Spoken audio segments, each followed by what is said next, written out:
त्यांच्या लेवलच्या ज्या मागण्या आहेत त्या प्रातिनिधिक स्वरूपामध्ये मान्य केल्याचे लेखी दिलं आणि ज्या शासन दरबारी ज्यांचा निकाल होईल किंवा ज्या मान्य होतील त्या त्यांनी अधोरेखित करून प्रलंबित प्रस्ताव शासनाकडे पाठवण्याचं मान्य केलं आणि त्या अनुषंगाने या ठिकाणी मी सर्व ग्रामस्थांच्या वतीनं जो ग्रामस्थ निर्णय घेतील त्या निर्णयाला बंधनकारक राहून जर ग्रामस्थ म्हणले आपल्याला त्यांनी दिलेल्या मान्यता मान्य नाही तर उपोषण आहे असं चालू राहील. स्थगित करायची तात्पुरतं नाही पहिलं ग्रामस्थांना विचारून मी एकटा कारण मला पूर्ण गावाने आसपासच्या 4 गावांनी या ठिकाणी पाठिंबा दिलेला आहे त्यामुळे मी आता या परिस्थितीमध्ये नाही का मी स्वतः निर्णय घेईल. जे ग्रामस्थ सांगतील उपोषण थांबवायचं जर ग्रामस्थ म्हणले थांबवायचं तर थांबलं नाही म्हटले तर आम्ही सगळे या ठिकाणी सकाळी मी एकटा बसलो माझ्यासोबत पुणे जिल्हा आम आदमी पार्टीचे जिल्हा अध्यक्ष वैभवजी टेमकर सुनीलजी खिल्लारी चव्हाणसाहेब असतील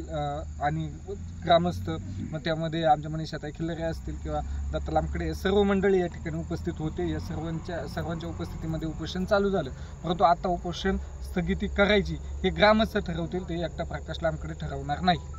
उपोषण स्थगित करायचंय का तात्पुरतं बोला उपोषण स्थगित करायचंय का? याच्यामध्ये विषय असा आहे आता जी चर्चा झाली ती काही RFO लेवलला आता साहेब जे आहेत ते RFO आहेत.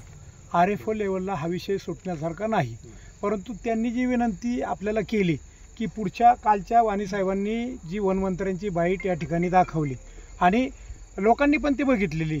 वनमंत्री जर 15 दिवसामध्ये या भागामध्ये आपल्या म्हणजे जुन्नर तालुक्यामध्ये स्पेशल बिबट्यांसंदर्भात मिटिंग लावणार असतील तर त्या दिवसापर्यंत फक्त आपल्याला हा प्रश्न कशा पद्धतीने हाताळला जातो याची आपण वाट बघणार आहोत आणि वाट बघितल्यानंतर आम्ही त्यांना जे पत्र दिले किंवा त्यांनी आम्हाला जे पत्र दिले उपोषण स्थगिती संदर्भातलं तर या पत्राचा विषय असा आहे की ज्या दिवशी वनमंत्र्यांच्या चर्चेनुसार वनमंत्र्यांसोबत आमच्या जी कमिटी गावातल्या असतील त्यांची चर्चा होईल त्या दिवशी जर योग्य अशा पद्धतीचे निर्णय झाले नाहीत तर त्याच्या दुसऱ्या दिवसापासून याच ठिकाणी प्रकाश लांबखडेंसोबत आमचे ग्रामस्थ त्या ठिकाणी उपोषणाला बसणार आहे.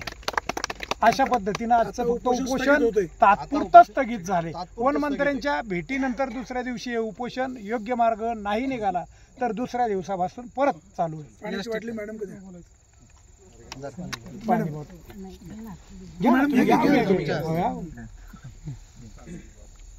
छत्रपती शिवाजी महाराज छत्रपती शिवाजी महाराज की जय.